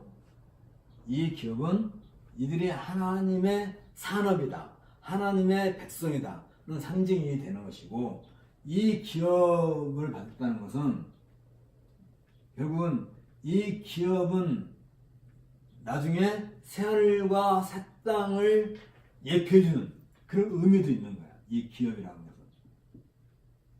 그래서 이제 에베소서에 보면 이제 나중에 우리가 에베소 공부하게 된다면 하나님이 우리를 우리 교회를 피로 하셔서 우리를 뭘로 삼았냐면 하나님의 기업으로 삼았단 말이에요. 하나님의 기업, 하나님의 산업, 하나님의 어떤 이코노미, 하나님의 어떤 경제를 이끌어가는 우리 기업을 삼았다 했을 때 우리는 이 하나님 나라에 속해 있는 것으로 이때 성령에게 인침을 하시는 인침 보증을 해서 보증이지 해서 우리가 하나님 나라의 기업이 되는 기업을 우리는 하나님 나라의 기업을 받은 거예요. 쉽게 말하면 어쨌든 이 기업을 받았다면 이 땅은 절대 팔 수가 없는 거예요. 그러면 이 아들이 주어졌다면 이 아들이 자녀가 없으면 이 기업을 이을 사람이 없잖아. 그래서 동생이 대신 결혼해서 아들을 낳아서 이 자녀에게 이 기업을 물려주게 되는 거예요. 그래서 계속해서 그 땅을 물려받게 되는 거예요. 이 과정을 갖다가 뭐라 한다고요? 이게 고엘이라는 거예요. 고엘. 다시 말하면 형 대신에 동생이 형수와 결혼해서 아들을 낳아서 이 기업을 이어가게 하는 거. 이걸 갖다 뭐라고 한다고요? 고엘이라는 거예요. 고엘. 다시 말하면 우리와 하나님 사이와 관계가 끊어졌을 때 예수님이 우리에게 이 고엘을 해줘서 우리가 하나님의 기업으로 계속 존재해 나가게 하는 그 역할을 예수님이 하셨단 말이에요. 이걸 다른 말로 말하면 구속이야. 그러니까 이 수원법에는 이런 의미가 담겨 있는 거예요. 이해가 가죠? 그래서 이제 이것이 이제 사두개인들은 예수님께 와가지고 이렇게 아들이 7명 있었어. 이 집안에. 그래서 이 아들도 아들이 없고 죽고 둘째 아들도 아들이 없고 죽고 해서 7명까지 다 아들로서 다 죽었어. 그리고 이제 얘기하는 거야. 그럼 천국에 가면 이 아들이 이제 7번 이 여자는 결혼했잖아요. 그럼 이 여자는 누구의 아내가 되겠냐 이 말이야. 누구의 아내가 되겠어요? 이건 말도 안 된다는 얘기지. 사두개인 생각할 때는. 그렇잖아요? 이제 요건 빼버리고 지금 사두개인들은 이것만 갖고 지금 따지는 거야. 예수님께 와가지고 첫째 아들이 결혼해 죽었어. 둘째 아들도 이 여자와 결혼해. 이 여자는 남편이 7명이야. 그러면 천국이 있다며, 천국에서 부활한다며, 그럼 이 여자는 누구의 아내가 되겠느냐 라고 사두개인들이 예수님께 따져 물은 거잖아요. 예수님 뭐라고 대답하세요? 이게 바로 사람들이 가지고 있는 생각의 한계야, 한계. 이 세상과 새로운 세상, 말하자면 새하늘과 새 땅, 천국이지. 말하자면 새하늘과 새 땅은 전혀 다른 세상이야. 새하늘. 그래서 예수님 뭐라고 해요? 이 새하늘은, 그러니까 이미 이 기업을 받은 자들이 새하늘과 새 땅의 백성으로 들어와 있기 때문에 사실은 이 세상, 여기 새하늘과 새 땅에서는 더 이상 결혼을 하는 것이 없다 라고 얘기하죠. 그러니까 이 땅에서의 어떤 질서, 이건 이 세상의 어떤 질서지. 이 세상에 있는 어떤 그 질서, 기업이라고 하는 이 중요한 이것은 뭘 상징하냐면 새하늘과 새 땅에서 우리가 어떤 분깃으로 새하늘과 새 땅을 받는 거지. 분깃. 똑같은 말, 분깃이나 기업이랑 같은 말이에요.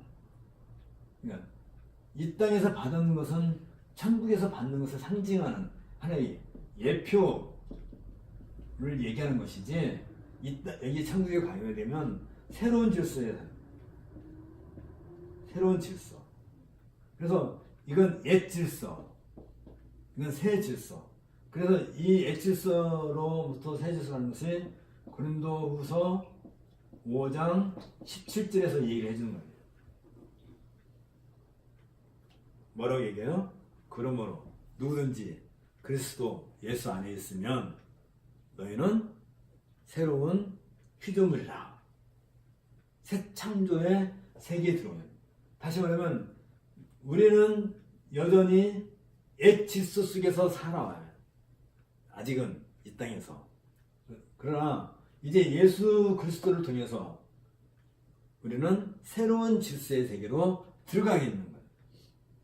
그런 의미가 이 안에 담겨 있는 것이죠.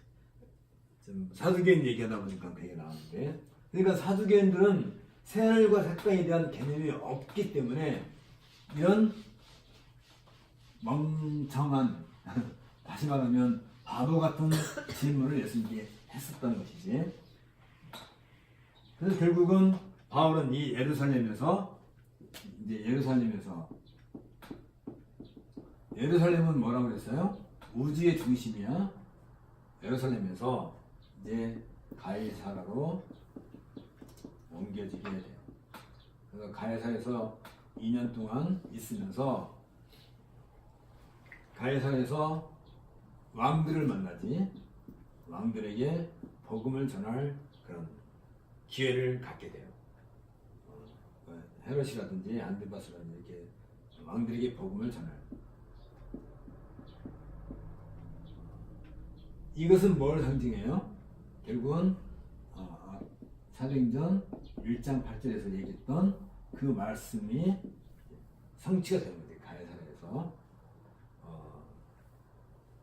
그리고 이 가이사라에서 2년 동안 바울이 있는 동안 늘 바울과 동행하고 바울 옆에 있었던 분 중에 하나가 누가라는 분이에요.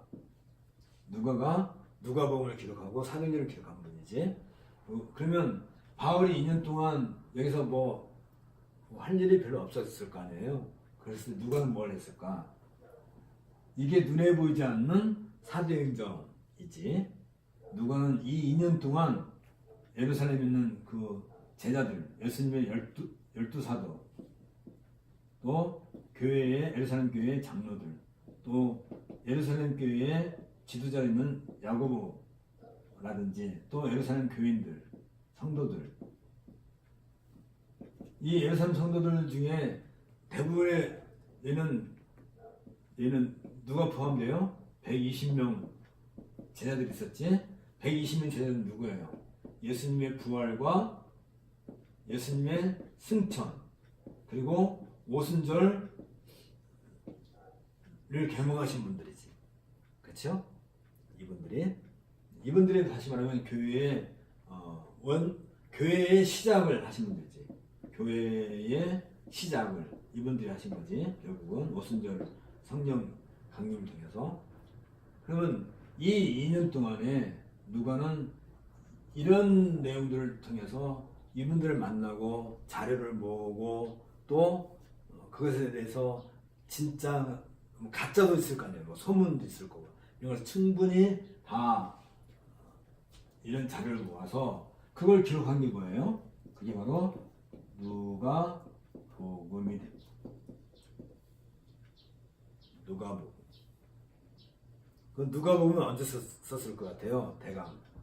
그러면 지금 누가는 이 가야사라에 있다가 나중에 이제 로마로 가게 되죠.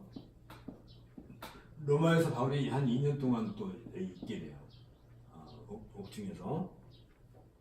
그러면 이 2년 동안 아마 이 즈음에서 누가복음을 기록하지 않았을까 우리가 충분히 생각해 볼 수 있겠죠. 그러니까 가야사라 2년 동안에 바울은 뭘 해요? 왕들에게 복음을 전하는 일을 하게 되고 그 2년 동안 사도행전에는 기록하지 않고 있지만 누가는 충분한 시간이 있었으니까 또 가야사라하고 예루살렘하고는 그게 멀지 않은 곳이니까 예루살렘 교회에 대한 여러 가지 충분한 자료도 모았을 것이고 또 그런 자료를 다 가지고 나중에 누가복음을 기록할 수 있는 그런 것을 얻게 되겠지. 그건 굉장히 중요해요. 왜 중요하냐면 이 누가복음과 사도행전, 물론 이 사도행전의 대부분은 가야사라에서 바울과 함께 있었고 로마에서도 바울과 함께 있었으니까. 그리고 사도행전에서 보면 우리가라고 이렇게 늘 누가가 바울과 같이 다닐 때 우리라고 늘 표시하거든요. 그래서 이제 위 텍스트라고 하는데 위 텍스트. 사도행전에 보면 우리가 뭐 어디서 어디 갔다든지 뭐 얘기했을 때 우리라고 할 때 얘는 누가가 항상 같이 있을 때를 얘기하는 것이지. 그러니까 이런 것은 본인이 직접 경험한 것도 있겠지만 때로는 바울이 혼자 누가랑 같이 없을 때도 있었거든요. 그런 얘기는 바울을 통해서 다 얘기 들었겠지. 그러니까 가야사라에서도 충분히 그런 바울의 어떤 신학, 행적에 대해서도 얘기했겠고 또 바울이 1차, 2차, 3차 전쟁을 통해서 바울이 써서 보낸 편지가 있죠. 갈라디아서, 데살로니가, 전후서, 고린도, 전후서, 로마서를 바울이 계속 보냈으니까 그런 서신서들을 누가가 다 읽고 익혔을 거란 말이지. 그 신학적인 내용들. 그런 것들이 다 포함이 돼서 뭘 기록한다고요? 누가복음을 기록. 누가복음은 이런 바울 신학의 기반을 바탕으로 해서 누가복음이 기록된 거죠. 그리고 로마에서도 그런 것들이 이루어지게 되고 로마에서 바울은 뭘 하게 돼요? 그래서 이제 옥중서신을 기록하게 되죠. 옥중서신, 에베소서, 골로새서, 이름도 참 기가 막혀. 에베소서를 잘 읽으면 자녀를 많이 나 참 그렇게 하면 안 되지. 골로새서를 잘못 읽으면 골로가. 그 다음에 빌레몬서를 기억하고 또 빌립보서를 기억해요. 이 옥중서신에서. 그래서 이 로마에서 바울이 기록한 옥중서신들, 에베소서, 골로새서, 빌레몬서, 빌립보서, 여기에 정말 바울 신학의 정수, 말하자면 바울 신학의 어떤 열매들이 이 안에 사상들이 다 담겨 있는 놀라운 복음서들인데, 다음에 우리가 다음 학기에는 이 옥중서신을 공부해 볼까 지금 뭐 그런 생각을 하고 있어요. 어쨌든지 간에. 그러니까 이런 것들을 누가는 다 이렇게 근거를 해서 얘기할 때, 누가복음은 단순히 예수님의 행적만을 기록한 게 아니라 사실은 말 그대로 복음이에요. 복음의 진수가 담겨 있는 것을 우리들에게 보여준 것이고, 이 누가복음이 참 복음이다 이런 것을 증거해 준 것이 뭐예요? 그게 바로 사도행전인 거지. 사도행전. 그래서 누가는 이 누가복음과 사도행전을 통해서 우리들에게 뭘 전해줘요? 부활하신 예수 그리스도. 다시 말하면 바울이 자기의 목숨을 위협받는 그 상황에서도 복음을 전했던 그 내용이 부활하신 그리스도에 대한 것이었다면, 그 부활 신앙, 부활 사상, 그건 뭐예요? 예수님의 그 부활 사상이 그게 뭐예요? 이것을 바울은 어떤 말로 말해요? 아까 우리가 얘기했죠. 갈라디아서 2장 16절에 있는 것처럼 그리스도 예수를 믿는 믿음. 이게 그러니까 우리가 늘 여러 번 우리가 쭉 공부해왔지만 복음서는 바로 이 얘기를 하고 있는 거예요. 그리스도 예수를 믿는 믿음. 그러니까 누가복음은 예수님이 태어나서 죽으실 때까지 얘기하는 거죠. 예수님의 생애와 관련된 것입니다. 십자가에서 죽으실 때까지. 그래서 누가복음 제일 끝에가 뭘 얘기해요? 예수님이 이제 승천하시면서 내가 너희들에게 성령을 보내겠다 약속을 하시고, 너희가 성령이 오기까지 이 성을 떠나지 말라. 이 성이 뭐예요? 예루살렘 떠나지 말라. 그래서 이제 제자들이 예수님이 승천하시고 난 뒤에 예루살렘에 와가지고 어디에 있었다고요? 성전에서 너희 하나님을 예배했다 라고 끝나고, 그리고 사도행전 2장에서 1장은, 사도행전 1장은 누가복음 22장, 그것을 사도행전 1장에서 연속해가지고, 이게 사도행전 1장이죠. 사도행전 1장에서 요 내용을, 누가복음 21장 내용을 얘기하고, 사도행전 2장에서 뭘 해요? 이 성전에 오순절날 성령이 인지한 그 얘기를 해주는 거지. 참 기가 막힌. 그러니까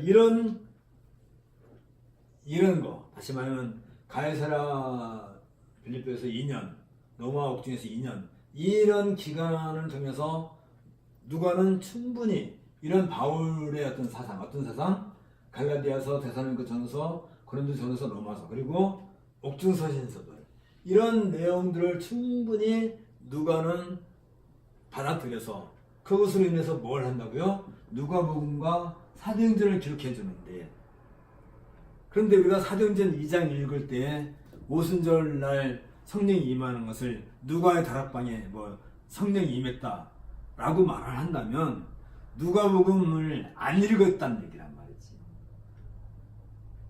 누가복음 제일 마지막에 그렇게 누가복음 어떻게 끝나요?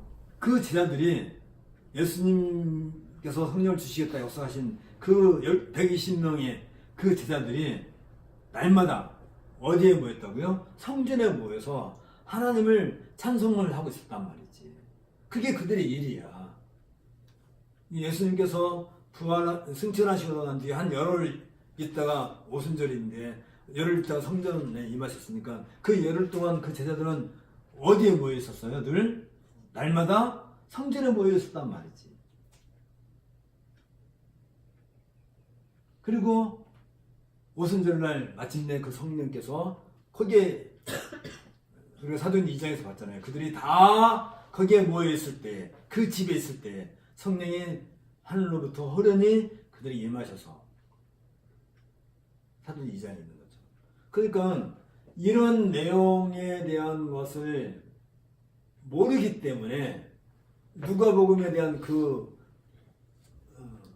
그게 결국은 누가복음 전체 이야기는 어디에서 결정적인 포인트가 있는 거예요?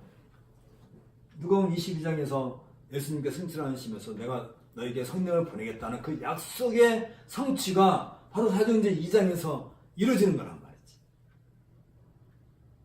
그들이 어디에 있을 때? 그 집에 있을 때. 그 집이 어디예요? 성전에 있을 때.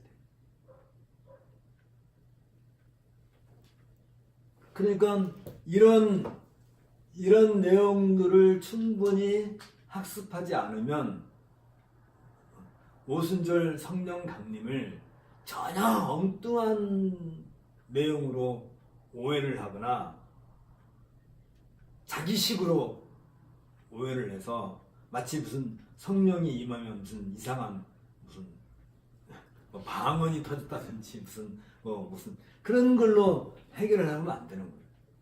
다시 말하면 오순절 사도행전 2장에서 오순절날 성령이 임하셔서 그 제자들에게 강림하셨다는 사실은 뭘 얘기하는 거예요? 누가복음 22장에서 예수님께서 말씀하신 그 말씀이 성취됐다.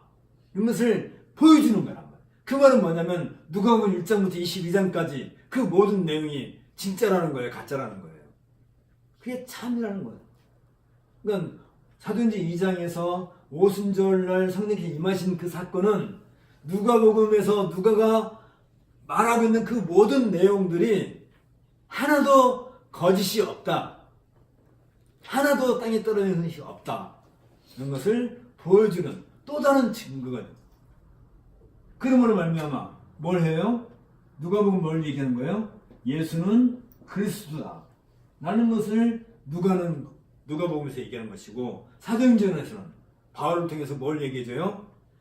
그 예수 그리스도는 곧 그리스도 예수시다. 그러므로 말미암아 이신칭으로 말미암아 우리는 늘 부활. 그러니까 예수님의 부활만 믿을 게 아니라 우리들도 부활한다는. 그래서 이 아까 잠깐 얘기했지만 기업. 우리는 하나님의 기업이요 하나님의 분깃으로서 마침내 새하늘과 새 땅에 우리들도 그 기업을 누리게 되는 그 믿음까지 가는 것이 참된 부활신앙입니다. 이쯤 되면 우리 마음이 뜨거워지지 않나? 우리 안에서 막 뜨거움이 막 올라와가지고 눈물이 팍 쏟아질 정도로 정말 그런 게 부활신앙인 거지. 바울은 바로 그 얘기를 하고 있는 거예요. 그 얘기를 이 가이사랴에서도 이 왕들에게 바로 그 내용을 증거하게 된 거예요. 그래서 우리가 이제 그 내용을 우리가 이제 한 거니까 그러면